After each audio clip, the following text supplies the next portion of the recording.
కొట్టకుండా తిట్టకుండా ఏడిపించే మొగుడు నాకే దొరికాడేంటమ్మా?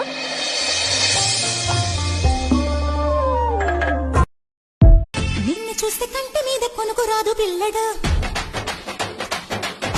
మత్తులోన పడక ముందే ముద్దులిచ్చి పారిపో. నిన్ను చూస్తే కంటి మీద నీ వెంటే కరుముతూ ఉంటే అసలు కన్నెత్తి చూసావా నన్ను?